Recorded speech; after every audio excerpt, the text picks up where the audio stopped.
What's going on, guys? Today we are in Hawaii. We're not in Texas, and we're driving the all-new Hyundai Kona. Let's take a closer look.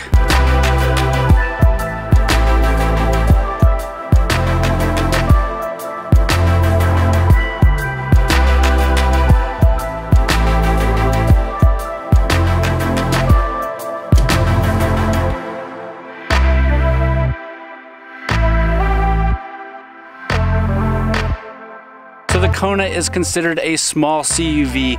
It slots underneath the Tucson, so it's smaller, but it's still a great package, and I think it looks really good. First things first, with this exterior design, there's no denying it looks a lot like the Jeep Cherokee. You know, the one that Jeep just redesigned because too many people didn't like the design of that vehicle. While I quite like the design, I knew many people who just wouldn't consider the vehicle based on its design. So my opinion on this is that as a Jeep, it might have been the wrong move, the wrong direction to go so far out into left field when designing the Cherokee, and I think that the new design fits much better with the current lineup. Hyundai, on the other hand, I think can definitely get away with a more far-out design. I mean, just look at the track record with the Sonata and the Veloster. Anyways, during the trip, we did have the opportunity to hear from Hyundai's senior chief designer, Christopher Chapman. He broke down the thoughts on the new design, and they all really made sense. The overall stance is supposed to be reminiscent of a football player, quick and agile, down in his stance, ready to pounce. The lines on the car never stay straight too long, and they're supposed to represent the path of lava flow. The front end of the car was made to resemble a Roman battle helmet. They definitely wanted a strong and aggressive look overall, and I think they've achieved that. All right, so there is a lot to like about the exterior styling of this vehicle, but let's get inside and see what we think about the interior and the way that it drives.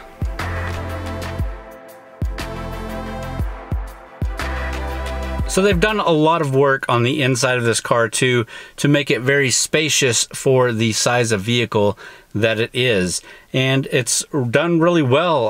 I fit in here well. We've had it packed with 3 or 4 people throughout the time, all adults, sitting in the back seat, 2 adults sitting, shoulders not touching.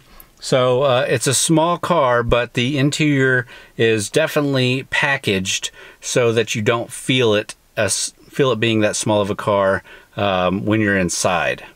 So technology-wise, this thing is packed full of technology, which isn't very usual in this kind of a segment. So these are, you know, the small CUV doesn't usually get a ton of stuff, but this thing is packed to the max. You get an 8-inch touchscreen with navigation in this. You get heated seats. You get hill descent. You have a heads-up display that works really well and shows information on your navigation and all that stuff, as well as your speed. You get different drive modes, including a normal and a sport mode. You get a bunch of safety features in this car as well, and it's just the list goes on and on of what you do get in this car instead of what you don't get, which again is not the same when you're looking at its competition. Under the hood, you have 2 different engine options. One is a naturally aspirated 2-liter 4-cylinder engine with a 6-speed automatic transmission that pushes 147 horsepower and 132 foot-pounds of torque.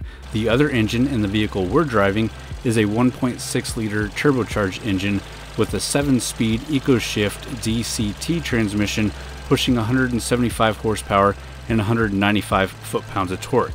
You do have all-wheel drive available, which not a lot of competitors have. Also, a lot of the competitors in this market have CVT transmissions, which can kill any kind of sense of fun that the engine might give you. Thumbs up to Hyundai for putting a regular transmission in this thing.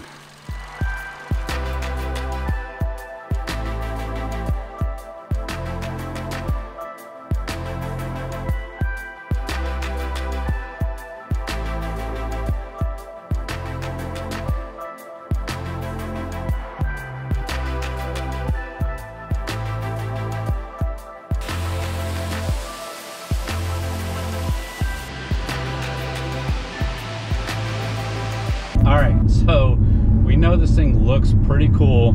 It's got a cool name. The interior is really nice for the segment, but how is it to drive? And we've obviously been driving this thing around the island in Hawaii, the big island, and one of the things about the terrain out here is it's very hilly, even mountainous, and it changes. So you can be on a long cruising road doing 60 miles an hour, or you can be on kind of a back hilly road, weaving in and out. And this thing handles pretty much all the terrain flawlessly.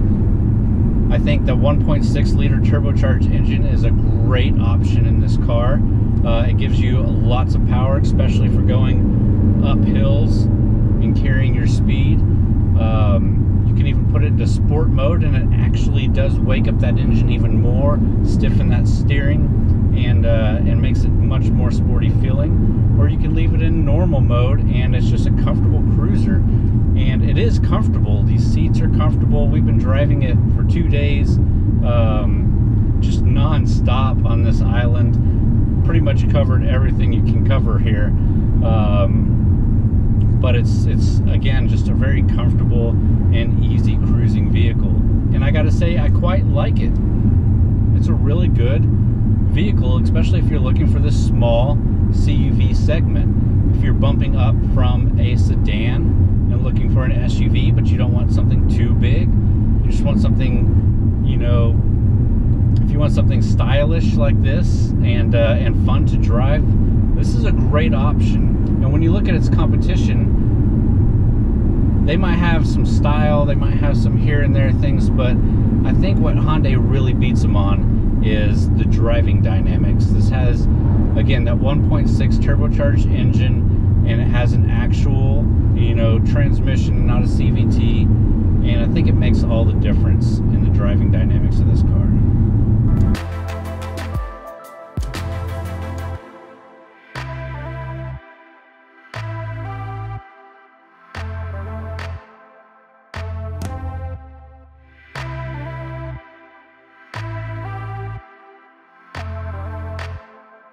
Okay, you can watch a little bit of this zip lining while I jump into some of the competition for the Kona and a little bit of the pricing.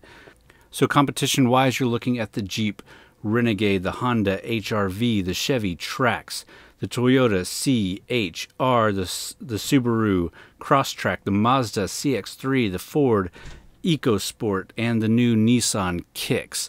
Lots of great competition in there in a very growing and saturated market. Trim levels for the Hyundai Kona start out with an SE at the base range. That gives you the 2.0 liter engine that bases at 19,500. Then you can step up to the SEL, which bases at 21,150. To get the 1.6 liter turbo, you have to be at least in the limited trim range, and that starts at 24,700, and you also get leather seating with that. All the way at the top of the range is the Ultimate, which gets you that 8-inch navigation screen, and it bases at 27,400.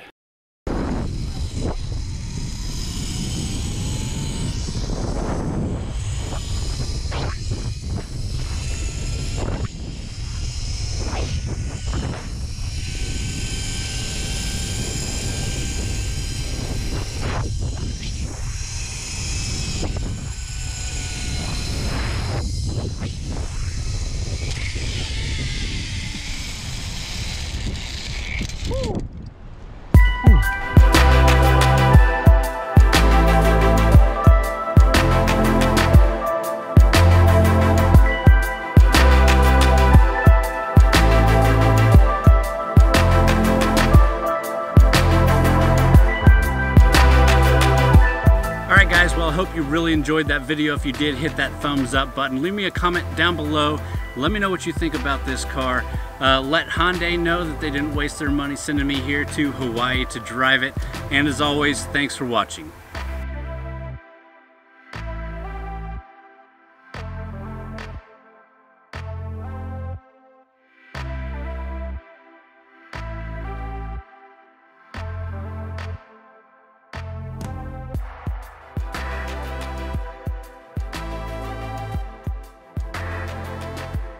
So yeah, I'm in Hawaii driving a car, and that's not on accident. That's because of all the support and love that you guys have been showing me at Texas Garage and on this channel. We've been doing a lot of cool stuff, and manufacturers are noticing as well as you guys. We're looking to continue to grow our channel, obviously, and I need your help with that. Please share this video, share some of our other work. Get the word out so we can grow our subscribership here. We're looking to hit 50,000 subscribers by the end of the year, which is a tall order seeing as we're sitting right over 1,000. But you guys can make it happen. And if you want to see more stuff like this in Hawaii, be sure to hit that subscribe button and share our stuff.